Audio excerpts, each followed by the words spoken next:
Welcome back to This Week. Time now to get the views of our media and political experts, Nashville State Senator Thelma Harper and syndicated talk show host Steve Gill. Welcome. Nice to see you both as always. Thank you for calling us experts. Absolutely. We saw the governor and lieutenant governor going back and forth over the governor's plan to take the cap off sales tax on some items. The governor wants to do that. The lieutenant governor wants to rather make cuts. We're going to see their plan on Monday.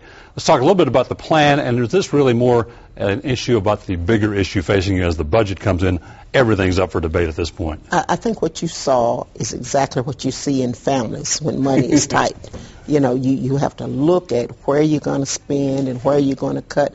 And believe it or not, there are always some items that you have a sensitivity to. We're broke. And trying to keep some money for the next administration that comes in, or in case we have a tsunami, naturally it kind of touches the nerves a little bit.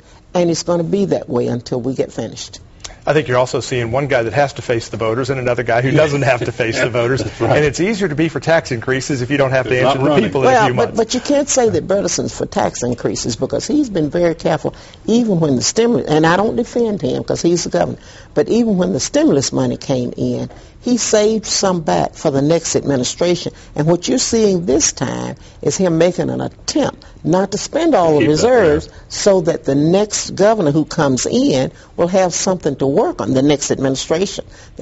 Maybe all of them will fall out and we'll get some new candidates, but bottom line is you've got to have something for a continuum. And you have to applaud him for trying to leave something there. You can't just scrape everything away. Well, I think this legislature and the governor have done a great job over the last several years in not spending money, particularly one-time money that's come in with stimulus, with the race to the top education money. They're not putting it in ongoing program spending. They're putting it at one-time spending, which is where that money ought to be spent, rather than creating new programs that we've seen put California and Michigan and other states in much deeper budget holes than we're in. Talk about a program that's close to both of you. New Vision's one of those programs on the chopping block, place for girls that have issues to be taken care of, going to be closed under the governor's budget plan, and those young ladies will be moved to a facility that now is all boys. It would become co-ed. You don't like the idea one bit.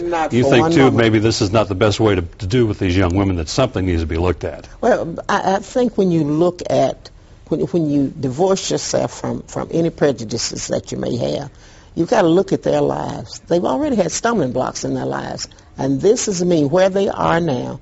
It's a means of helping to correct wrongs that they've done and helping them to see their potential for their future and to move them, in some cases, back to the same community that they came from by putting them up there with. There's nothing wrong with boys, but you just don't need to cohabitate, not even from a distance, when you're already in trouble. Another economic choice, too, isn't it? And the same reason that parents don't really kind of like the idea of co-ed dorms. Exactly. These are troubled kids. Putting them co-ed is just, it's asking for trouble. These are girls that I'm only familiar with because Thelma had me down several years ago and a chance to visit with Fred Miller, one of the Tennessee Titans at the time, to see what this program is doing to literally turn lives around. And not all of us are as good at golfers as you are. We don't play as well as you do, Bob. Some of us need a mulligan from time to time. Some of us in life need a do-over from time to time. And this program is taking girls that with a do-over are doing an amazing thing with their lives after the fact. And all I'm saying is that as we look at budget choices, we need to look second, third, and fourth times at programs that really are turning lives around.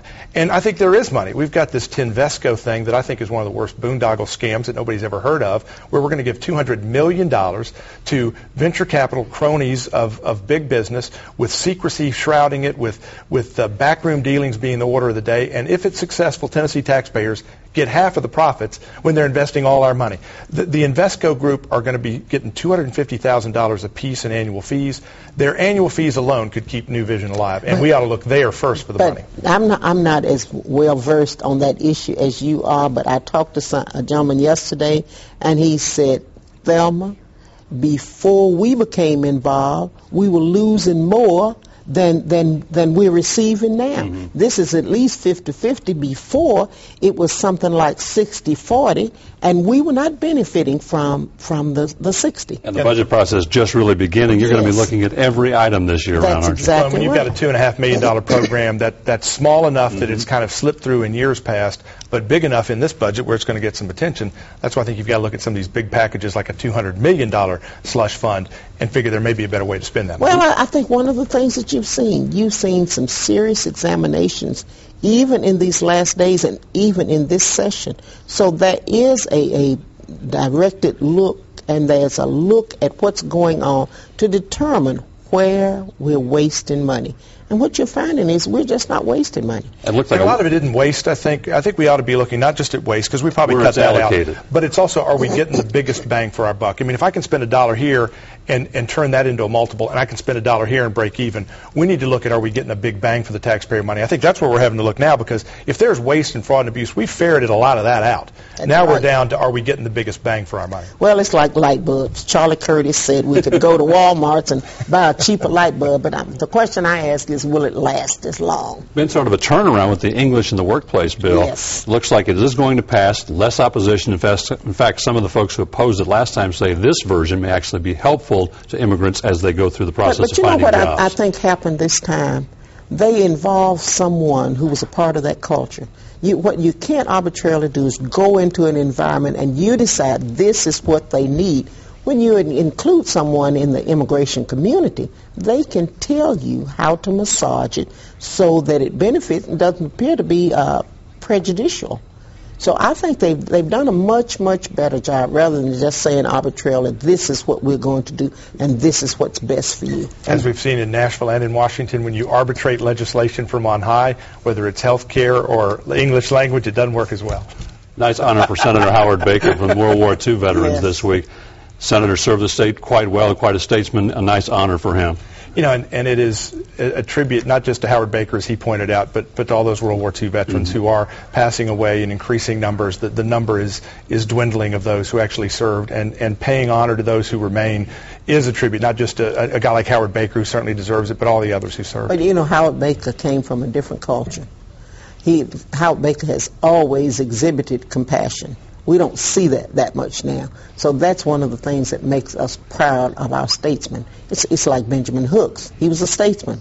And you're always thrilled when an honor that they have earned years ago is reaped upon them. Senator Thelma Harper, Steve Gill, appreciate your insight. Stay with us. This week continues in a moment.